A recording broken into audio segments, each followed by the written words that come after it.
এবং কৃষি কাজের মধ্যে আমাদের যে পাট, এই পাটের যে অবস্থান, সেই অবস্থানটি আবার দৃঢ়ভাবে আবার ফিরে আসবে। আপনারা সকলেই জানেন যে আসলে আমাদের যে ফাইবার, সেটি মোটা দাগে যদি বলি সেটি কিন্তু দুই রকমের। একটি হচ্ছে প্রাকৃতিক ফাইবার, আর একটা হচ্ছে আর্টিফিশিয়াল ফাইবার। তো প্রাকৃতিক ফাইবার যেটা, সেই প্রাকৃতিক ফাইবারের মধ্যে কিন্তু একটি গুরুত্বপূর্ণ জায়গা কিন্তু দখল করে আছে আমাদের পাট। এবং যে সিনথেটিক ফাইবার, সেই সিনথেটিক ফাইবারটি কিন্তু আমাদের পলিইথিলিন বা পলিথিন, এই জাতীয় যে জিনিসগুলো, সেগুলো। তো এই জিনিসগুলো কিন্তু আমাদের একটা দীর্ঘ সময় পরেও কিন্তু ডিকম্পোজ হয় না এবং পরিবেশের সাথে এগুলো মিশে যায় না, এবং না মিশে যাওয়ার কারণে আমাদের যে পরিবেশের যে ক্ষতি, এটি দীর্ঘ সময়ের জন্য একটি ক্ষতি হয়। তো এটির যে ক্ষতিকর প্রভাব, এটি কিন্তু আমরা সকলেই অবগত আছি। তো এই অবগত থাকার কারণেই কিন্তু আমরা আবার চেষ্টা করছি আমাদের যে প্রকৃতি, আমাদের যে নেচার, আমাদের যে ন্যাচারাল ফাইবার, সেই ন্যাচারাল ফাইবারের দিকে কিন্তু আমরা আবার ফেরত যেতে চাই।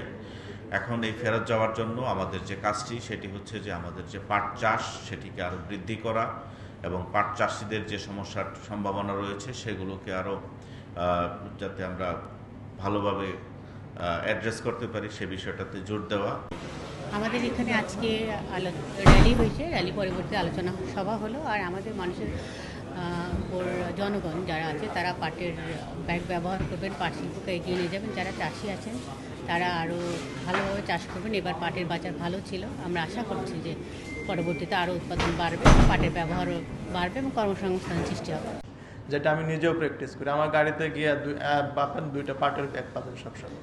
কারণ আমি যখন বাজার সদাই করতে যাই, আমি লোকলজ্জা ভুলে আমি ওই যে পাটের ব্যাগটা সাথে করে নিয়ে যাই। একটা হিসেব করে দেখলাম, আপনার যদি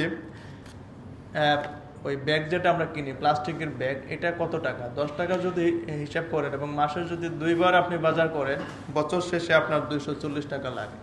আপনি যদি সেটা 20 টাকায় কিনেন, বছর শেষে আপনার লাগে হচ্ছে 480 টাকা। যদি সেটা 15 টাকাও কিনেন, তবু সেটা লাগবে হচ্ছে 360 টাকা।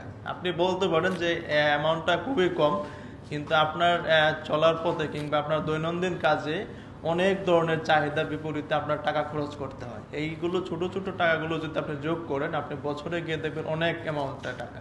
তো সেই তুলনায় একটা পাটের ব্যাগ কিন্তু আপনি যদি একবার কিনেন এবং সেটা দেখতে বেশ সুন্দর এবং পরিবেশ বান্ধব, সেটা আপনি রেখে বাজার করতে পারবেন, আপনার জিনিসপত্র কিনতে পারবেন। এবং এটা আপনি যত বেশি লোকলজ্জা রাখবেন, তত বেশি কিন্তু আপনি পরিবেশের যে নানান বিরূপ যে নিয়ে আসতে হবে। আর পাটের ন্যায্য মূল্য কৃষককে দিতে হবে। যদি আমরা